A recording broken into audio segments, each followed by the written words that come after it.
உலகெங்கும் வாழும் தமிழ் நெஞ்சங்களுக்கு ரவி நற்றமிழின் இனிய வணக்கம்.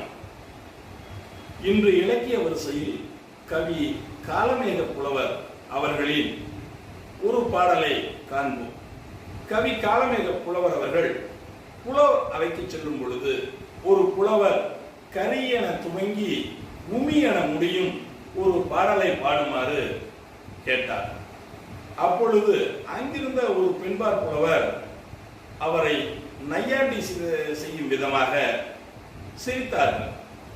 உடனே கவி காலமேகம் அவர்கள் அவருக்கே உரித்தான பாணியில் கரிக்காய்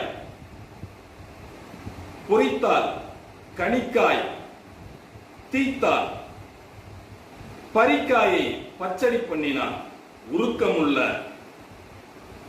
அப்பைக்காய் நெய் துவட்டலாக்கினால் அத்தை மகள் உப்புக்கான் சீச்சி உமி என்று உடனடியாக பாடினார். அதாவது கரியில் துவங்கி உமியில் முடித்தார். இந்த பாடலின் பொருள் மிக எளிமையானது. அத்திக்காயை பொறுத்து வைத்தால், வாழைக்காயை வதக்கி வைத்தால், மாங்காயை பச்சடியாக செய்தால், அனைவருக்கும் விருப்பமுள்ள கத்தரிக்காயை நெய் துவட்டலாக்கினால், ஆனால் எல்லாவற்றிலும் உப்பு அதிகம், ஆதனால் அவையெல்லாம் சீச்சி என்று துப்பும் அளவிற்கு ஆகிவிட்டது என்று கூறினார். அப்பொழுது அங்கிருந்த பெண்பார் புலவர்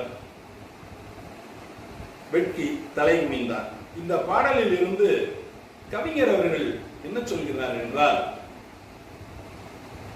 ஒரு மனிதரை அவையில் எக்காரணம் கொண்டும் யாரும் நகைக்க கூடாது என்ற செய்தியை நமக்கெல்லாம் சொல்லுகிறார் நகைச்சுவை உணர்வுடன். இதை கேட்ட அன்பு தமிழ் நெஞ்சங்களுக்கு வணக்கம். நாளை ஒரு பாடலுடன் சந்திப்போம். நன்றி.